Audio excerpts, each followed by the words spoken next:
Good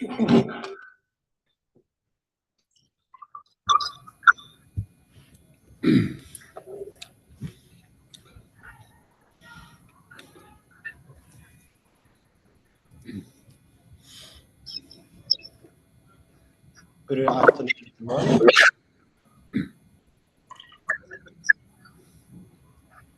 Can you all hear? Yes, hear you, no problem. Yes.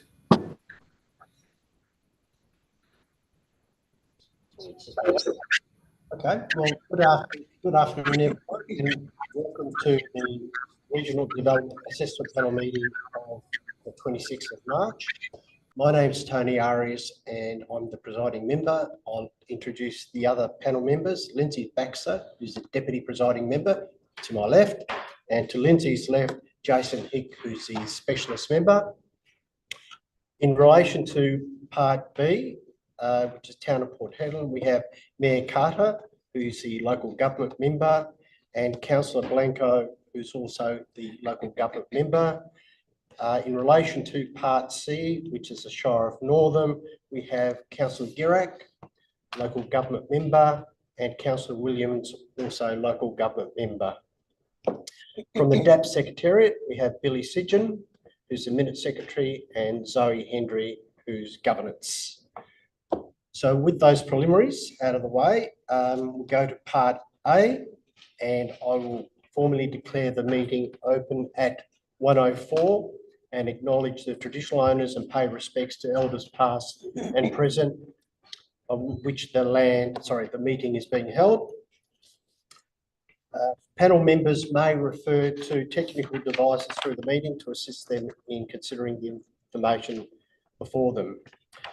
This meeting is being recorded and live streamed on the DAP website in accordance with Regulation 42A of the Planning Development Act, Development Assessment Panel Regulations. Item 2, apologies, we have nil. Item 3, leave of absence, we have nil. Item 4, noting minutes, just information that minutes of previous meetings are available on the DAP website. So we move to Part B, which is Town of Port Hedland. Item 1 is declarations of due consideration. Members, I need you to confirm that you've considered the information contained within Part B of the agenda and Part B additional information. If you can confirm that by raising your hand. Or duly declared. Thank you. Item 2, disclosures of interest. We don't have any submitted disclosures. Members, are there any late declarations of interest? No? I'll take that as nil. In relation to disclosures of interest, just to note that agenda items that have been to council meeting, the local government DAP member must acknowledge in accordance with section 249 of the DAP Code of Conduct they have declared and participated in a council meeting. Members, is that the case, local government members? So you'll need to, Mayor Carter, then you'll need to make a declaration to that effect. Sorry, President Officer. Yeah, I actually presided over that meeting. It was last month, and there was no declaration of interest at all. Okay, and just confirming that you're able to exercise independent judgment in relation to the item in question. Correct. Yes. Thank you. Councillor Blanco, do you need to make a declaration?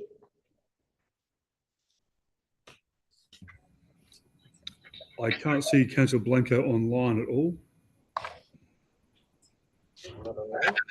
Okay, all right. Okay. So we move to item 3, which is Form 1 DAP applications, and we have item 3.1, Lot 21, Collier Drive, South Hedland, an application for 32 dwellings, 26 grouped, 26 multiple dwellings, 17 service apartments, office and restaurant cafe. So we have one presentation from Lydia Langford from the Row Group. Before I ask you to present, just a reminder that there's limitation of 3 minutes for each presentation. So I'd encourage you to focus on the key parts of your presentation you think are most relevant. So Lydia, you're there? Yeah, I'm here. Can you hear me okay? Yes. Okay, perfect. Thanks, presiding member. Okay, so to cut to the chase, this application seeks approval for what we're dubbing the Serenity South Hedland Workers Village. It's proposing a mix of townhouses, apartments, serviced apartments, and the idea is that it's within a secure and highly landscaped village setting. There's also a commercial tenancy that's being proposed that's intended to be used as an office to manage the site, and also a restaurant and cafe which will be open to the public. Overall, the development will deliver 58 dwellings for permanent accommodation and 17 short stay accommodation units. The development's intended to proceed as a build to sell model with individual lots subdivided through a survey strata subdivision and on sold or leased to government agencies and businesses who require housing to accommodate their workforce. So with a survey strata subdivision, there's going to be a strata management body that comes with that, and they'll be responsible for the operation and management of the development. The development's going to be constructed of modular buildings. So the idea is that they'll be constructed off-site and brought to the site for assembly. Using modular buildings is obviously suitable in this location because it reduces the demand for local tradespeople, which are hard to come by. So it's much easier and more cost effective. The idea is that this development will address a strong demand for high quality accommodation for essential workers in the town of Port Hedland. The site's position within the town centre makes it suitable for workers from a range of industries, particularly health workers associated with the Hedland Health Campus, which is located opposite the site. The site's also adjoining other similar villages, including the BHP village to the east and the Department of Health apartments to the south of the site. We lodged this application back in December last year, following extensive pre-lodgement engagement and investigations that informed our design process. This included us flying up to Port Hedland and visiting the site. We also met with representatives from the town while we were there, and also the Department of Health, to form a better understanding of the site constraints and the key requirements of end users. Osprey Village, I don't know if anyone's familiar with that, but it's located in the southeastern edge of South Hedland. It's quite similar in nature to this development, although it's of a more low intensity scale, but the idea is that it's also for workers, essential workers. Some of the feedback we received in relation to this proposal that has informed a lot of our design process is security concerns in the area. So there's a strong need for our design to deliver a secure environment to address crime prevention provisions. So should this application be approved, there's going to be further detailed planning work that will be required to look at some of the security measures. So that includes things like lighting and CCTV and durable fixtures that should be used. This is captured in one of the town's recommended conditions, condition number 18, which we're supportive of. In our meeting with the Department of Health, advice was given that parking provision for their adjoining development was excessive. So they had delivered 2 bays per apartment, and the feedback that they gave us was that typically only 1 bay would be required. So they have a massive parking surplus on their site. So in our application, we're proposing to reduce the parking rate to 1 bay per dwelling. I think there's 2 townhouses that have 2 bays per dwelling, but overall each dwelling has 1 bay each. Lastly, our visit to Osprey Village gave us an appreciation for the need to deliver high quality communal spaces and landscaping. This application is proposing to deliver a central village common area that will provide a passive and active open space function for residents and visitors to the development. The idea is that those spaces can encourage social interaction, which is probably going to be quite important given that we expect a lot of the occupants of these dwellings to potentially work in similar industries, like the short stay and permanent nature of the development. We've prepared a landscape concept that accompanied our application, which depicted our vision, including extensive tree planting. This application went through the town's design review panel late last year. In our view, the feedback that we received was quite constructive and positive in nature, and it led to several updates to our proposal, which included refining the landscape concept, increasing the height and scale of the commercial building to give prominence to the corner of Colback Way and Wise Terrace, where the commercial building is proposed to be located. We also undertook modifications to the internal path network to make it more direct and legible. And we also did things like increase weather protection over car parking areas and building entrances. We note the town have recommended a condition number 7, which is seeking design modifications to increase the height of the commercial building to 2 stories by way of relocating or including additional service apartments above the commercial building. We understand that the design change stems from the town's desire to see a minimum of 2-story built form within the town centre, which we've achieved across most of our development except that commercial tenancy. We wish to confirm that we are happy to explore this design change, but we don't necessarily want to be locked into a particular land use outcome, whether it be the caretaker's dwelling or the service department option. We want the option of potentially also exploring commercial above as well. So we've suggested that condition 7 be modified to effectively loosen that up a bit more, to say simply that the plan is to be amended to show minimum 2-story built form outcome at that corner. In terms of the town's recommendation under their responsible authority report, we're fully supportive of what they've suggested. We're happy with all of the conditions except the condition that I just mentioned, condition number 7.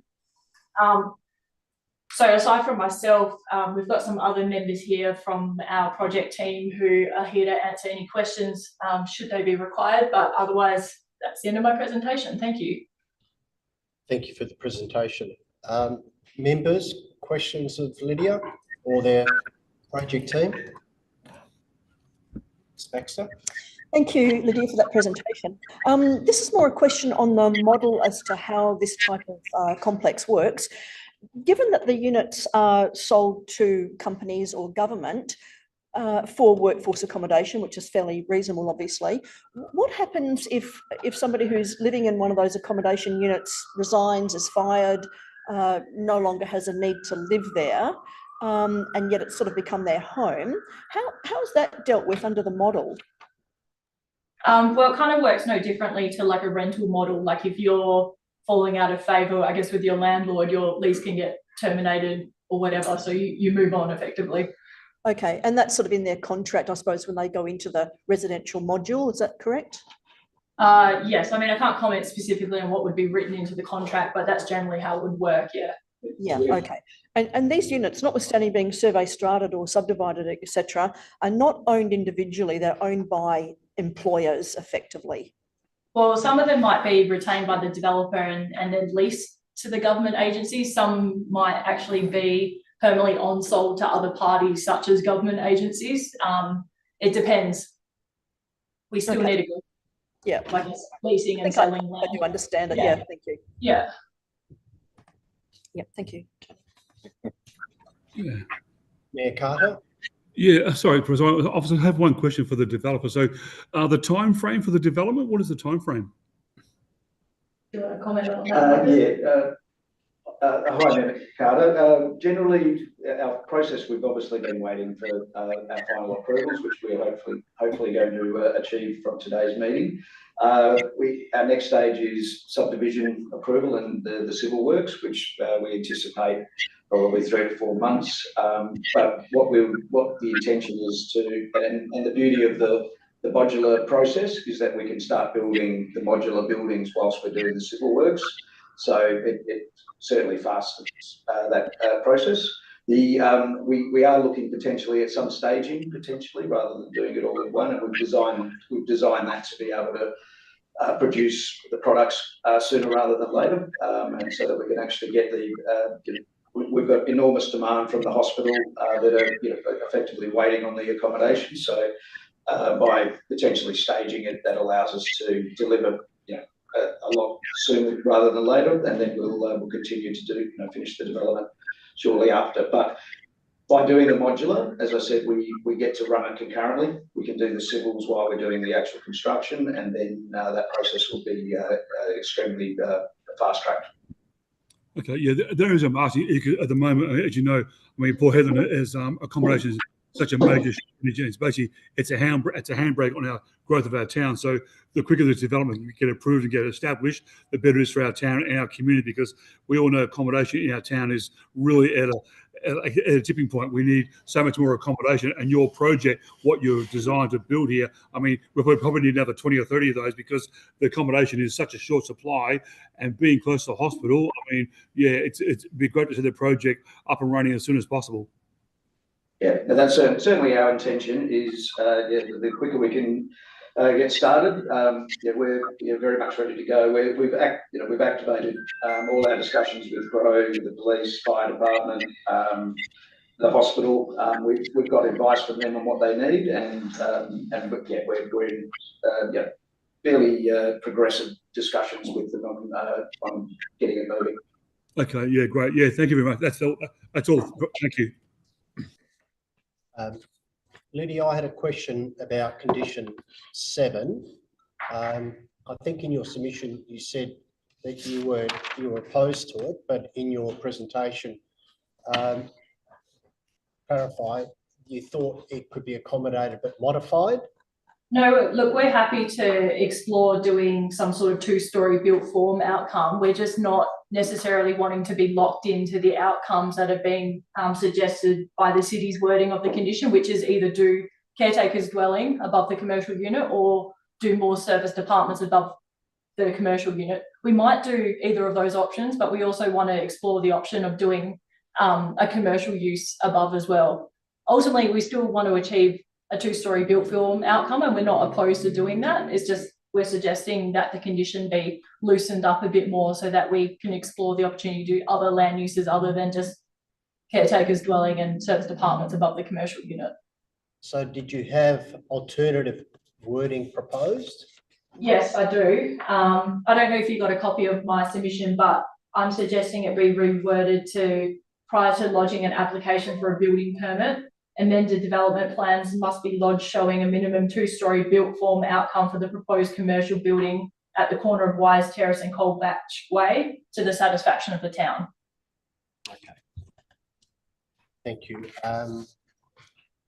We will ask the Shire's officers or Town's officers just for their input in a few minutes when we finish presentations. Members, any other questions?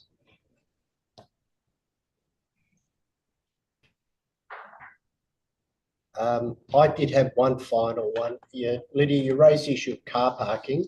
Obviously, based on the current scheme requirements, there is a significant shortfall. I know the DA report does talk about how that will be addressed. Can you provide additional information on how that will be addressed from your perspective? Yeah, so one thing I did already mention was that this development's effectively proposing 1 car parking bay per dwelling. So, when these properties are sold and leased, people know when they're moving into the site that they only have 1 car parking bay allocated to them. The site's also made provision for internally surrounding the village common area. You've got the service department component of the development. There's parking bays immediately in front of those units as well that's directly available, and then the other parking variation is effectively coming from the commercial building at the front, where we've only got 5 car parking bays allocated on site just for that commercial building. So there's a big shortfall that's associated with that. I guess our justification for that is, given the nature of the area, and this might sound a bit crass, but to put it bluntly, people aren't going to be parking their private vehicles on the street at night in South Hedland. It's effectively the cars will get damaged. It's just there. For the commercial tenancy, I guess the peak periods for that are going to be daytime periods where there's ample on-street car parking surrounding the site. So if there is overflow, there's opportunity for people to park on the street. And similarly, visitors, we've got visitor parking that can be shared with the commercial tenancy at night time. So if visitors need to park on site at night time, then they can use that commercial tenancy. But during day periods, they can also park out in the street as well. Right. Thank you. Mayor Carter? Yeah, thank you, President. Officer. Yeah, look, going over with the car parking, going over the design and the layout of the car parking, I don't have a problem with the car parking. I think the design suits it very well for the town and around South Hedland, so I don't have a problem with the car parking at all. Thank you. Members, with no further questions, thank you, Lydia. No worries. We've got the Town of Port Hedland officers attending the meeting, so take the opportunity to perhaps members, if you have questions of the town's officers. Ms. Baxter? Thank you. Yes, a question to the Town of Port Hedland officers. Can you comment on the applicant's suggested change to condition number 7?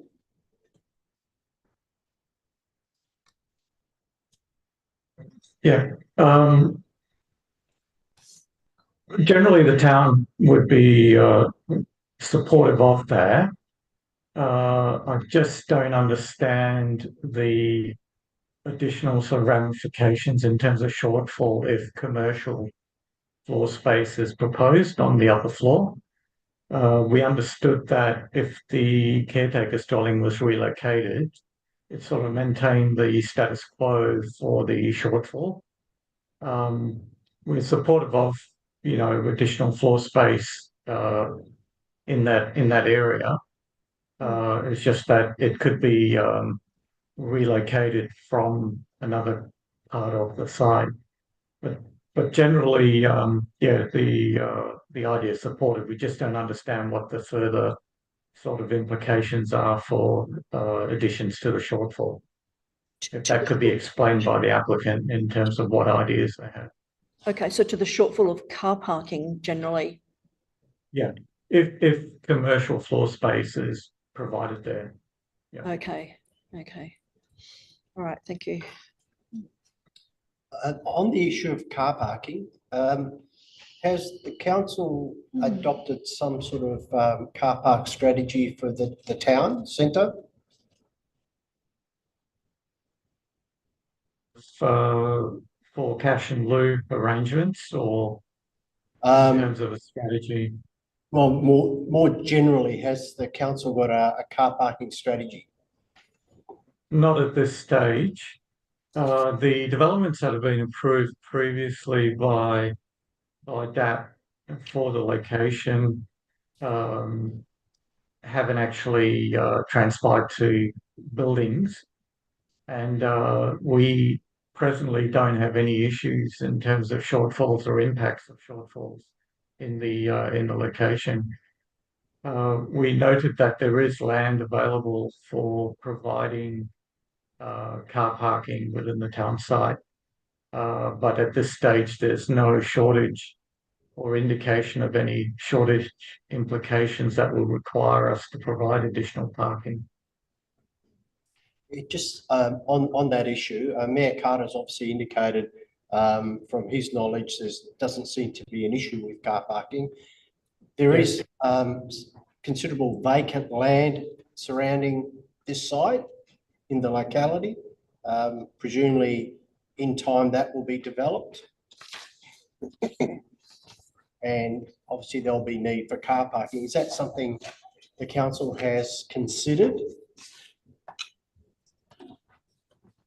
I think that was raised by council at this last meeting for 21 Collier. The issue will have to be addressed when that issue arises. So at this stage, we don't know. We know that there are the shortfalls with other developments approved, but at this stage, we haven't been given direction to pursue that as an issue. Thank you. Members, any other questions of the town's officers? No, thank you. Okay, well, thank you for that. Before we actually move to the item, just confirm that Councillor Blanco's an apology. We've had that recorded. So if we move to the actual item, is there a mover for the report recommendation? Councillor Carter, sorry, Mayor Carter. Is there a seconder for that report recommendation?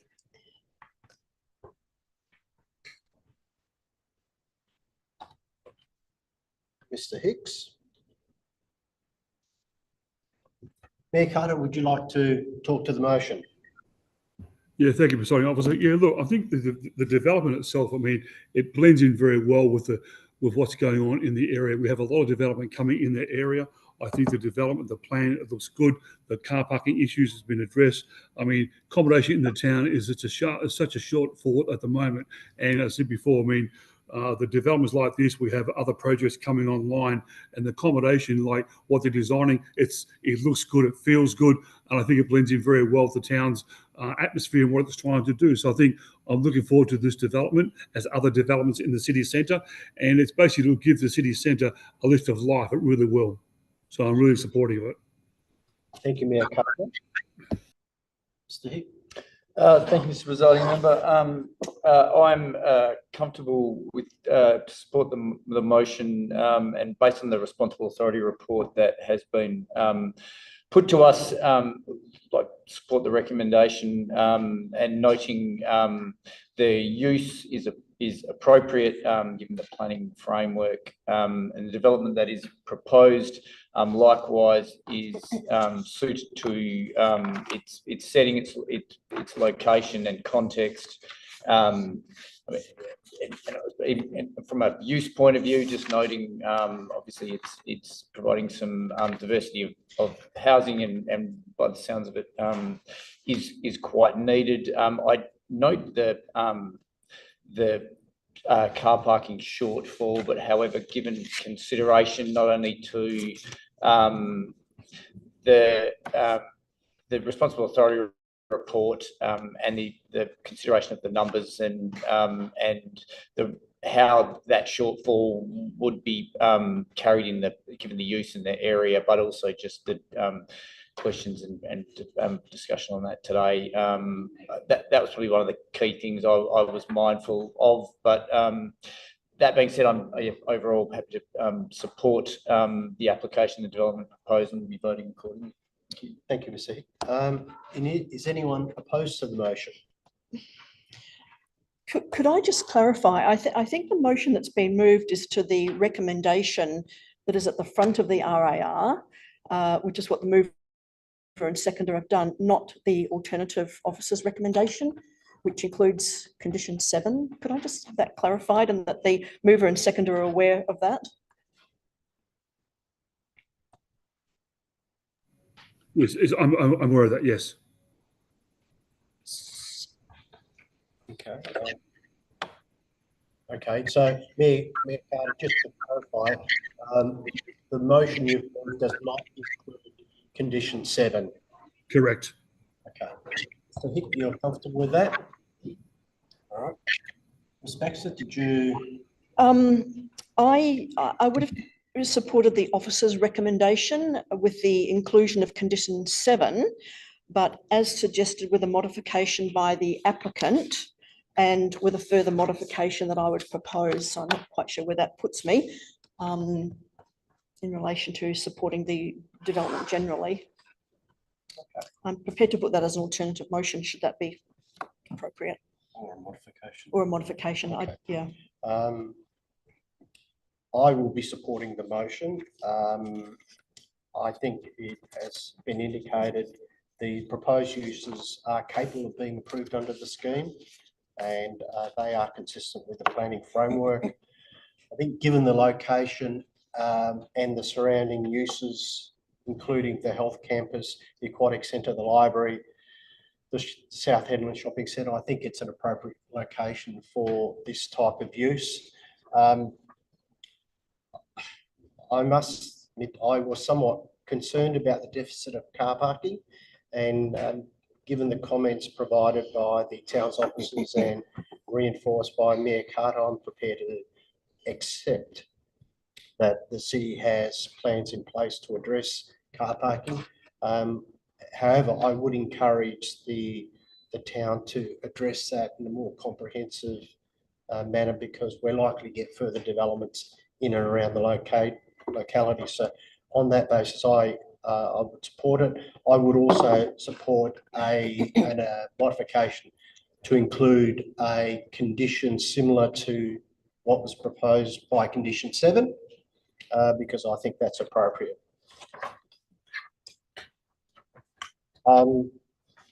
Did you want to?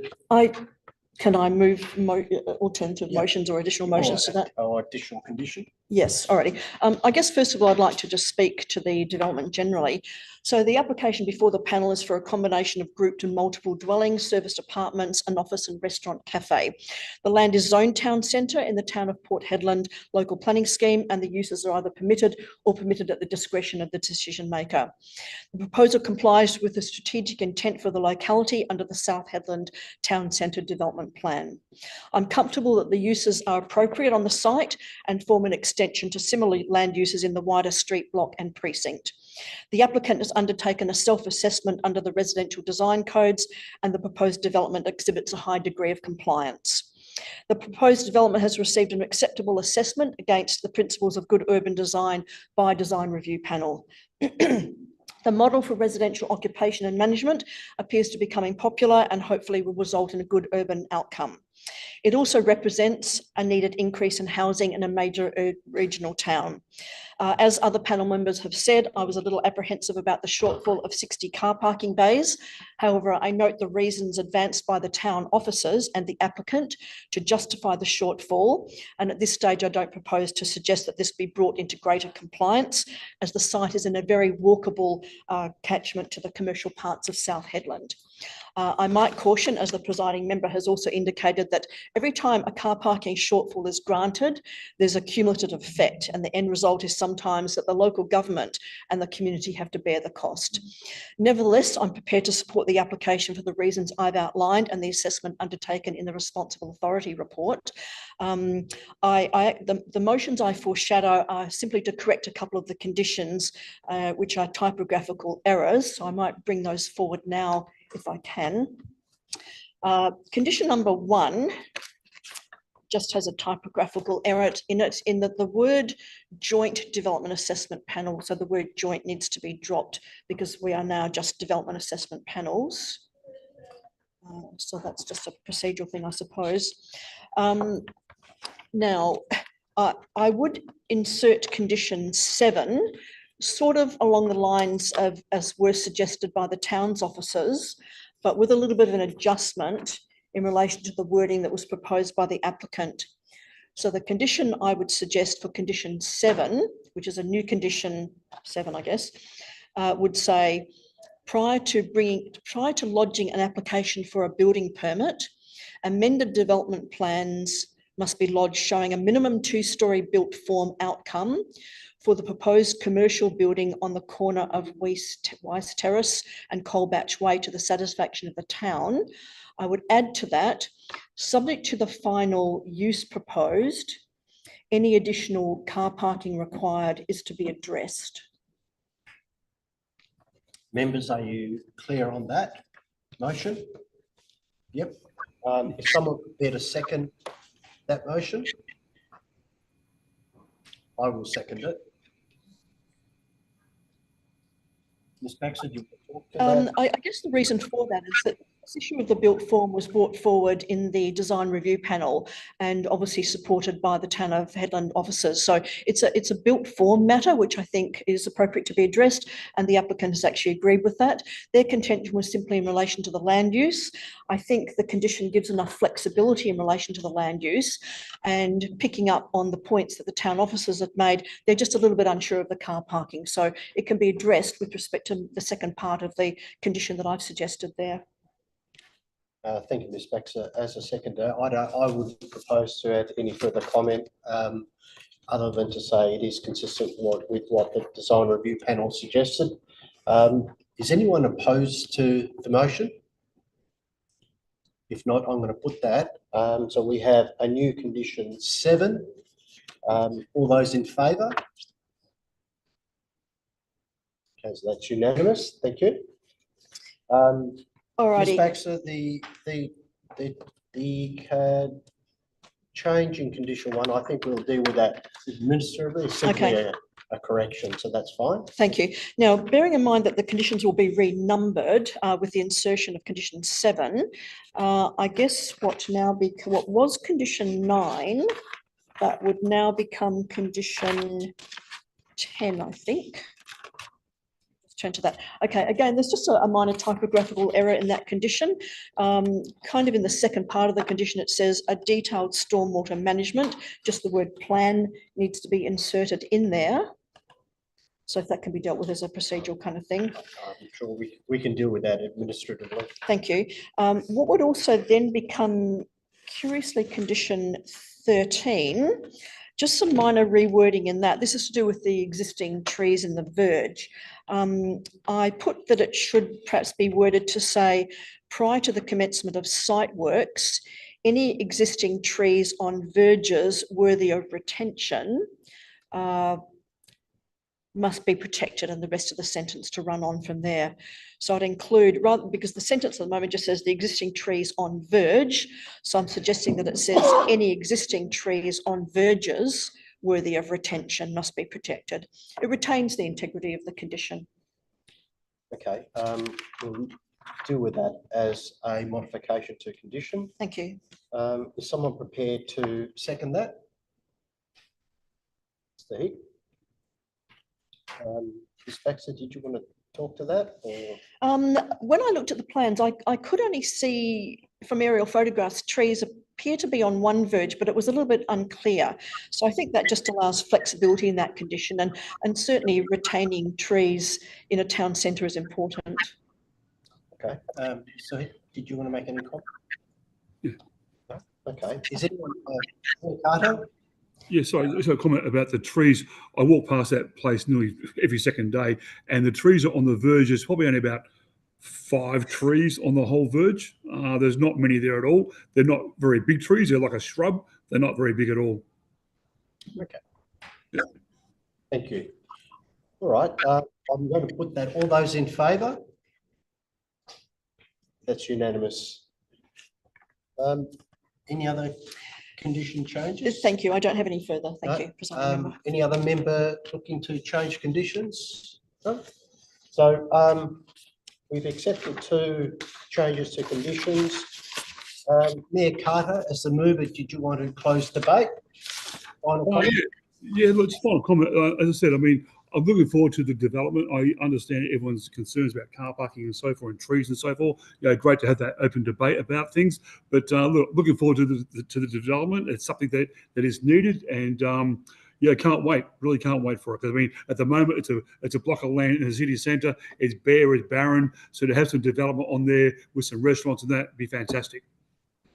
Thank you, Mayor Carter. So we have a motion to approve subject to conditions. All those in favour? That's unanimous. Thank you.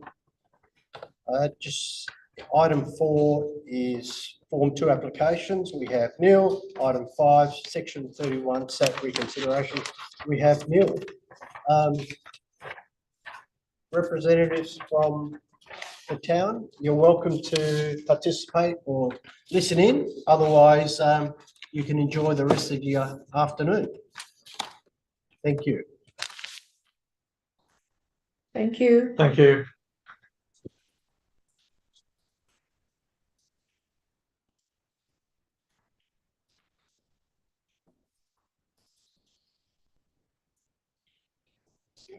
Port Hedland Council there? No, Oh, okay, so it was just the mayor. it was an apology. Yeah. I think an unexpected Okay. apology, maybe. Right.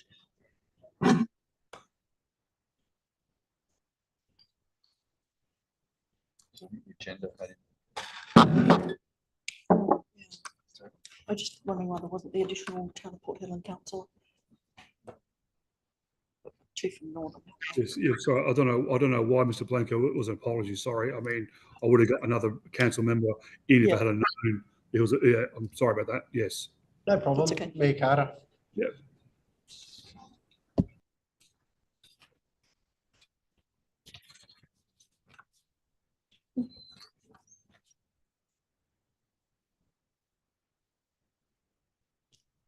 Okay, so do we have everyone from Shire of Northam?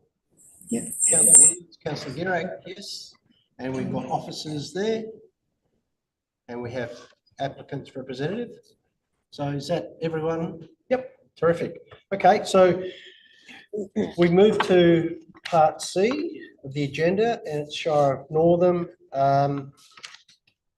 Welcome Councillor Girac and Councillor Williams and Mr. Laycock. So item 1, declarations of due consideration. Members, can I get you to confirm that you've considered all the documentation contained within part C of the agenda and part C of additional information? All declared. Thank you. Item 2 is disclosures of interest. We don't have any disclosures to date. Sorry. Councillor Girac. Yes, thank you, Presiding Member. I must declare that I have received 2 missed calls from one of the stakeholders regarding the hydrogen project from the US. I have not returned the calls as I was not in the position to do so, but I believe I need to disclose that I have been attempted to be contacted. Okay. Councillor Girac, just to confirm, you've received a call, but you haven't had any conversation? No, I haven't. Okay, thank you. I note that disclosure, but that I don't believe that will prevent you from participating. Councillor Williams? Yes, thank you. I would need to declare exactly the same as Councillor Girac. I have also had missed calls. I have not spoken to the proponent at all. Yeah, so I've just had missed calls. Thank you. Okay. Councillor Williams, I'd make the same statement. I don't believe there's any problem with you participating in the meeting. I'd ask you both after the meeting if you could just fill out a disclosure. Perhaps in doing that, there is a requirement to make a declaration for local government members where an item's gone to council. I don't know whether this item did go to council. No?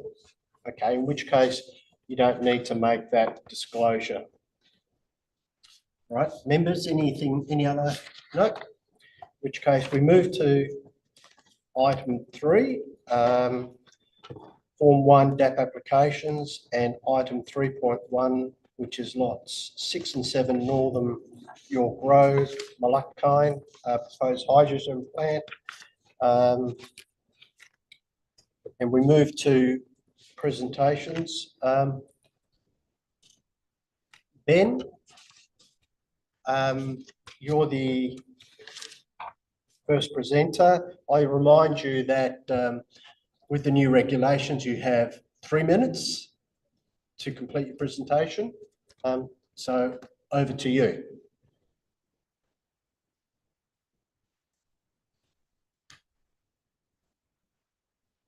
It's muted. We can't hear you, Ben.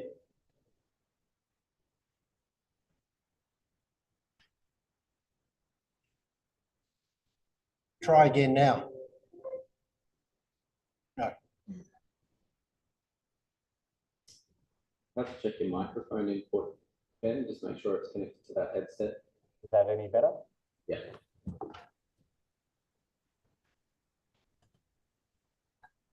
Can you hear me now? Yeah, Ben, you might have to talk a bit louder, but we can hear you now. How's that? That's fine. Thank you. Okay, sorry about that.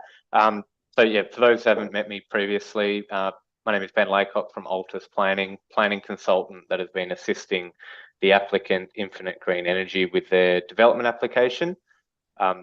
In response to the last JDAP meeting where the application was deferred for 3 reasons, being in relation to bushfire management, the hydrogen storage scale, and also the land use classification.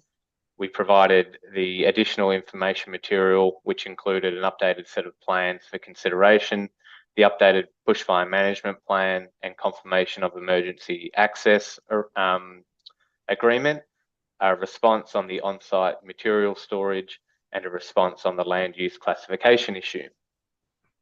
On the 15th of March, we received a phone call from the Shire advising of their position that based on the information provided, that the Shire were not satisfied that the definition of renewable energy facility had been met, principally due to the fact that the on-site renewable energy source, being the solar, was not the predominant energy source, being less than 50% on average. So it was only at this time that clarity was provided regarding the Shire's interpretation of the definition for the renewable energy source to be predominant or greater than 50% on average, and that the Shire would not consider the offset of grid energy through the acquisition and surrender of renewable energy certificates as a means of meeting that. With this notice being provided less than 10 days prior to the scheduled DAP meeting, the applicant has not been able to address or respond formally to the Shire's position. And in the event that the DAP shares the Shire's view regarding the land use definition, we request that the application be deferred for a period of up to 120 days to allow the applicant to address the Shire's recommended reasons for refusal and for that to be considered at another DAP meeting. The applicant is confident of its ability to address the Shire's position and simply requires sufficient time to do so. We're anticipating that the full 120 days will not be necessary, but given the upcoming Easter and Anzac Day public holidays, and to provide flexibility for all involved so that further deferral is not required, we are requesting up to 120 days. It is otherwise the applicant's understanding that the Shire has satisfied the other reasons for deferral on the 29th of January, and these have been suitably addressed. With respect to the submission that was received or that was made available in the agenda by Ms. Evans, the applicant became aware of this morning and has a few comments to make. With respect to Aboriginal heritage, this application was prepared and submitted during the period of transition between the 1972 Act to the 2021 Act, and then reverting back to the 1972 Act. At the time that the application was lodged, it was the 2021 Act that was in force, and our application included the required due diligence assessment, which was prepared in accordance with the Act and the associated management code. The findings of that assessment were that the project was an exempt activity and no further action was required. This has not been raised as an issue to date, but notwithstanding this, the applicant is aware of its obligations that exist under the current Act, and should any development approval be granted, they will ensure that compliance is achieved. Question was also raised in relation to the storage of hydrogen by Ms. Evans, which we believe has been addressed in the additional documentation as well as the responsible authority report. But in short, DEMIRS will monitor the quantities to ensure that the 5-tonne limit is adhered to, and we also confirm that this limit includes any hydrogen that is stored in trucks on site. In relation to power, the applicant is of the view that grid power can legitimately be used to produce hydrogen under the land use definition, but the reason that we are requesting the deferral is to allow sufficient time to demonstrate to the Shire and the DAP that the plant can be run with predominant energy coming from a renewable energy source. In terms of any impact on residential power capacity, Western Power have confirmed that 8 MVA will be available to the applicant and will not have any impact on grid stability or the community. But also in addition, the applicant is working closely with Western Power to optimise grid power in Northam, with IG or Infinite Green Energy looking to fund the expansion of the grid network, which basically increases the capacity and providing stability to Northam residents, minimising any future power cuts across the town. In closing, I think it's fair to say that this application has been an evolving process for all involved, given the somewhat uniqueness of the proposal in a West Australian planning context, with a lot of time and resource expense to date, the Shire and DAP members included, to address a number of concerns or questions. The applicant remains committed to working with the Shire to bring this project to fruition, and we just need to address the remaining hurdle. I have received a message that Stephen Gould, the Managing Director and CEO of Infinite Green Energy, is in attendance in this meeting. I think he might be stuck somewhere in the lobby, but as I noted in my presentation request, he can aid in responding to any questions that the panel may have. Thank you. Thank you, Ben. Members, questions? Ms. Baxter? Thank you, Ben. What part of the production of hydrogen is renewable? So the plant is being, it's linked to the Northam solar farm, which is existing on Lock 6, which will, I guess, provide energy or some of the energy required to operate the plant. Okay, so hydrogen involves water. Where is the water coming from? So the water is currently coming from the Water Corporation, the scheme connection. So scheme water. Okay, and if some of the power input is coming from the solar farm, if the solar farm wasn't there at all, would you put a hydrogen plant on this land? Well, the whole idea behind the applicant's business model is that this will be a green hydrogen project. So utilising the solar and also, as mentioned previously, any grid energy that was going to be used was going to be offset through renewable energy certificates, so that in our view, it would be 100% green or offset by green energy. It certainly sounds green, but is the provision of reticulated water inexhaustible? Well, we've gone into this previously, and we did put a submission in, I think it was before the previous DAP meeting. And in terms of the water cycle, water is a renewable energy source, and that's been our take on it. Okay, thank you. Members, any other questions of Mr. Laycock? No? All right. Thank you. Sorry, Councillor Girac. Yes, thank you, Mr. Presiding Member. Yes, Ben, just as point of interest, is there any future plans to further extension of the solar farm on Lot 6, just to cover perhaps a larger proportion of the energy production via solar to the hydrogen plant? So there has been the plan previously that I guess the south western portion of that existing solar farm could be expanded, and I think it was as discussed in the first JDAP meeting, that would be subject to a future application to provide the necessary details.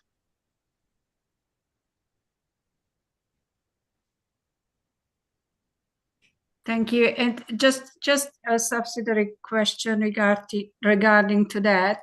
If the current solar farm is not capable of producing a large proportion of the energy required to the production of hydrogen, could that be perhaps a consideration to, for the time being, while further development of the solar farm is not approved, perhaps reduce the production of the hydrogen facility to kind of offset, so I should say rather probably to balance out the requirement of green energy production?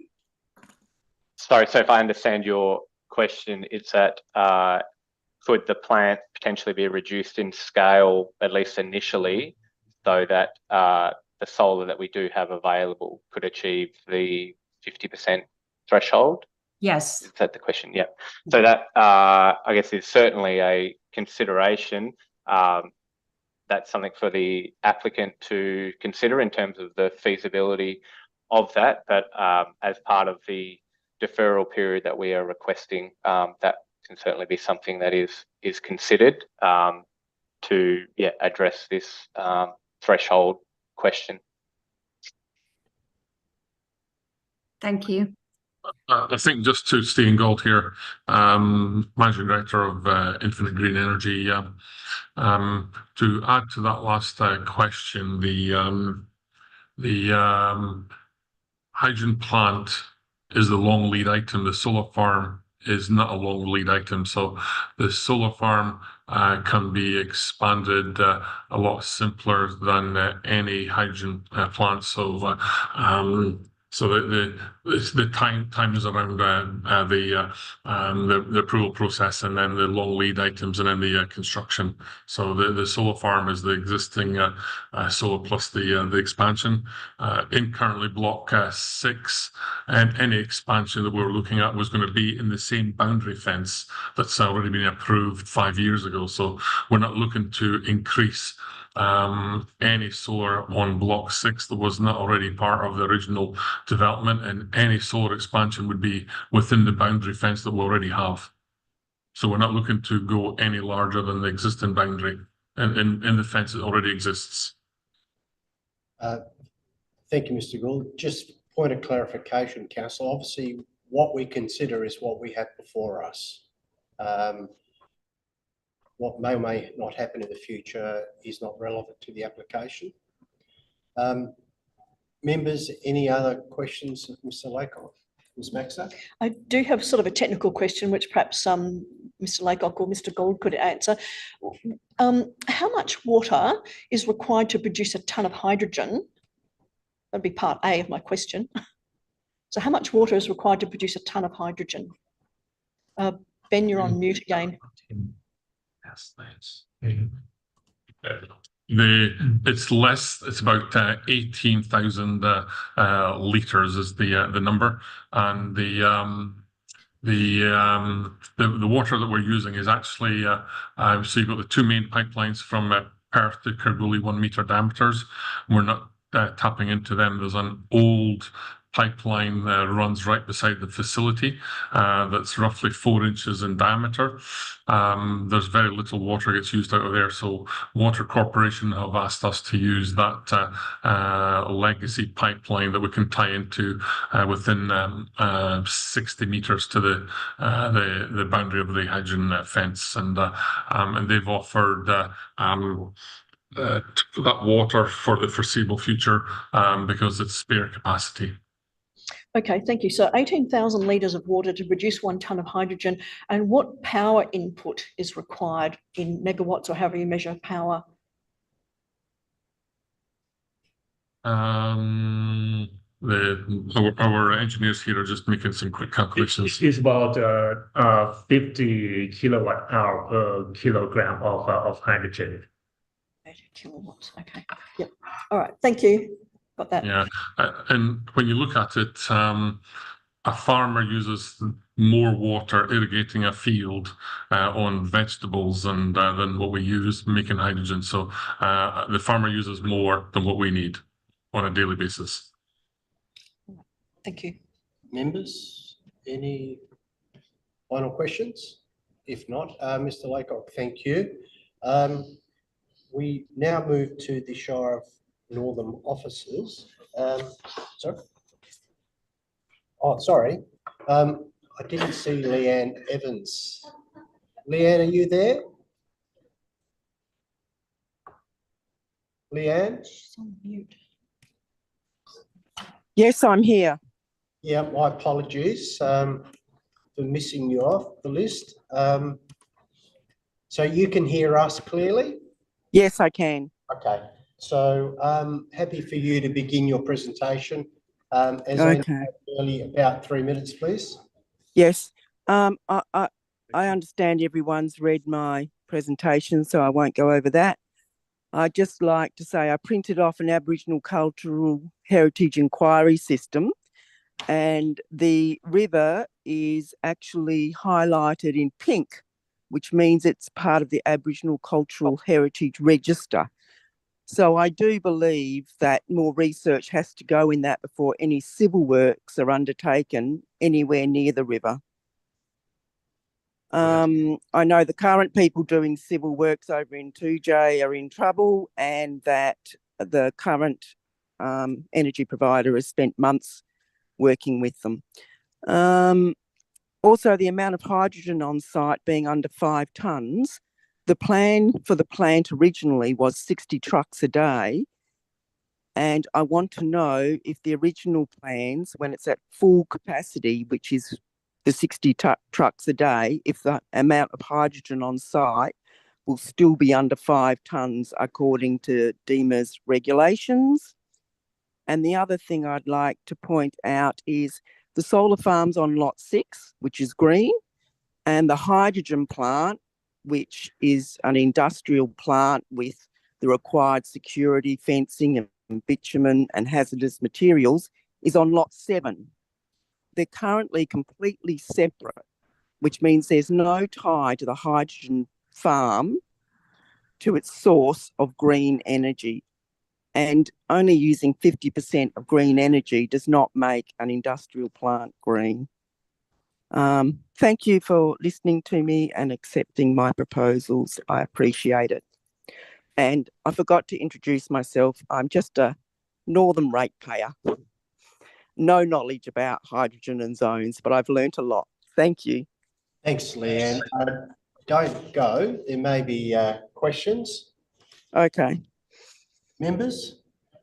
Response. Yeah, I think they come about after. Thank you, Leanne. Mr. Gould, presentations are over, I'm afraid. Thank you, Leanne, for your presentation. Yeah. So thank you. We now move to the Shire of Northam officers. Jackie, are you available to take questions from members? Hi, yeah, I'm here with Francesca also, so we're both here available to answer questions. Okay, thank you. Members, questions to either Jackie or Francesca? Councillor Williams. Thank you. I'm not actually sure how to word the question properly, but I suppose the question is, the proponents are requesting a deferral. Do you see them having a referral? Do you see a possibility of your recommendation changing following the deferral? Do you think that there's a chance that they could change the situation or the facts enough that it could actually then go back to what you were actually recommending in the first place? I'll start the response. It's Francesca here, and then Jackie will have some comments.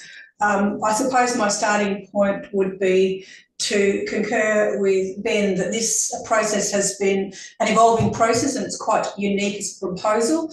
We are specifically looking at the primary discussion. The planning officers have specifically a primary discussion concern regarding the definition. The material that we've been provided to date includes percentages of energy being drawn from various renewable sources from 14 to 46%. We've also had material provided throughout this whole process with more clarity in the most recent data to the scale of renewables. I think there is a level of doubt and concern from a planning perspective that the definition, and this is the crux of the conversation, there's a definition for renewable as versus a definition for industry. The renewable has that threshold or that nexus between what is generated on site. This has now been, as has been indicated, a third deferral, and from a planning perspective, the material is still showing that at best case scenario, there is a 46% energy being drawn from renewables, and at other times it could be as low as 14%. There is a level of concern that for it to fall within the classification, and as we've indicated in the report, there are other proposals coming online looking at this issue, and not in this council area but through the state. That is quite a significant gap between what would need to be the predominant and predominant at its minimum level of renewable being generated. So as I say, this is the third deferral, and in the material we've got, it talks about those two numbers that I've referred to. And I think, I guess, following on from Francesca's comments, I guess we were hoping that maybe there would have been some enlightenment today about how the proponent proposes to demonstrate that through a further deferral, because at the moment, like, we have had conversations about the land use perspective since about October last year. So we're not sure, I guess, how the proponent proposes to demonstrate that their proposal is going to meet the land use. If we had some confidence that that could occur, we would probably then be supportive of the deferral request. Thank you. Members? No questions from me. No? Yeah. All right. If there's no other questions, we will move to the item. But before we do that, members, you would have you'd be aware that we've received legal advice on this matter, and given that, I just wonder whether it might be appropriate to consider that and have a procedural motion to consider the legal advice behind closed doors. Good to move that. So, is there a seconder for that? Councillor Williams? Okay, because it's a procedural motion, there's no debate, just go to vote. So all those in favour? Unanimous, thank you. For everyone else, will probably be about 15 minutes, 20 minutes. So have a comfort break, have a drink of water or a cup of tea, and we'll see you shortly. Sorry, Councillor Girac and Councillor Williams. This is Zoe from the DAP Secretariat. I'd appreciate it if you kept yourselves on mute and turned your cameras off, and we will give you a call shortly to join you into this adjournment.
Thank you and welcome back everyone, and we'll resume the meeting at 2:35. Okay, members, we move to the item, and is there a mover and or seconder for the report recommendation? Ms. Baxter? Is there a seconder for the report recommendation? Councillor Williams? Ms. Baxter, did you want to talk to the motion? Well, thank you. Yes, I will. While I note that this is the third time that this proposal has been considered by a development assessment panel, the issue is that the panel must make a correct decision. The proposal is unable to be approved as it does not comply with the definition of a renewable energy facility. I appreciate the applicants and the consultants' disappointment with that position, and perhaps in all other respects, the physical development itself has been demonstrated, but the use simply has not. Production of hydrogen relies on the input of power or energy. It is not the direct product of a renewable source such as solar, wind, or wave. Accordingly, I move that the application be refused for the reasons generally articulated in the RAR, with the exception of reason 1, which I propose a slight alteration to. So reason 1 would instead say, refuse the development application reference number DAP/23/2535 as it falls within the defined land use of industry general, which the zoning table classifies as an X or prohibited use on land that is zoned rural under clause 3.3 of the Shire of Northam local planning scheme number 6, and for reasons 2 and 3 to remain intact. Ms. Baxter, before you do that, sure. Councillor Williams, are you happy to accept that modification to point 1? Would you like Ms. Baxter to read it, or are you happy with that? Yep, okay, so that's fine. Thank you. So having articulated those reasons for refusal, it is obviously open for the applicants to challenge the land use definition in the tribunal or to seek recourse through other planning mechanisms. But accordingly, I move the motion to refuse the application. Councillor Williams, did you want to talk to the motion? Thank you. I believe that Ms. Baxter has actually covered it quite succinctly, and the officers have also covered my concerns, and I'm more than happy to second this motion. Thank you, Councillor Williams. Is anyone opposed to the motion? Anyone else wanting to speak to the motion?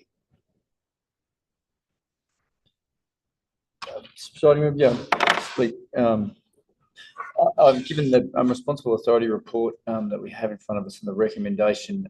I too am comfortable with the recommendation, albeit with the suggested modifications. And as part of considering the application of obviously the first step that we must be comfortable with is the definition of the land use, the appropriate classification of the land use, which must be the primary first step in any consideration of an application and its merits. And in this case, I too am comfortable with the view that in this case, and based on the information that we have in front of us, that the land use would be more appropriately defined as the industry general, and given as mentioned, that's an X or prohibited use on the land zone rural under the Shire of Northam's local planning scheme. The merits or consideration to development proposed, is really not something that we can entertain, and on that basis, I'd be supporting the motion and voting accordingly. Thank you, Mr. Hick. Councillor Gerac, did you want to make any comment? Yes, thank you, Presiding Member. Yes, I agree with the recommendation on the grounds that it's not satisfying the land use. Yeah, I will be supporting the motion. Thank you. Thank you. I'll also be supporting the motion. I don't agree with the applicant's contention that the current application could be readily modified to accommodate the interpretation of the scheme for a renewable energy facility. I think the gap is too significant based on the information proposed. It's not the role of the DAP to substantially change a proposal. It's not uncommon to address modifications of conditions and some elements of design, but not substantially alter a proposal, and that's what is being suggested. I think the RAR sets out a methodical and well-constructed argument in terms of how this is properly developed, classified under the town planning scheme, and based on that, I will be supporting the motion to refuse the application. Ms. Baxter, you moved the motion. Would you like to close debate? Final comments? Thank you. I actually don't have any further comments, but thank you. Okay, so we've got a recommendation in the RAR which has been slightly modified to refuse the application for the 3 reasons outlined. All those in favour? That's unanimous. Item 4, Form 2 DAP applications, there are nil. Item 5, Section 31 SAP reconsiderations, there are nil. We move to Part D, other business. Item 1, SAP applications and Supreme Court appeals, just for noting. Item 2, general business. Members, are there any general business? Or is there any general business? Neil?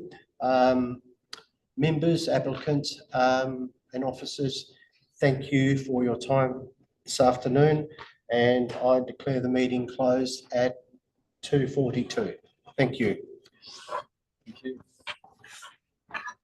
Thank you. Thank you.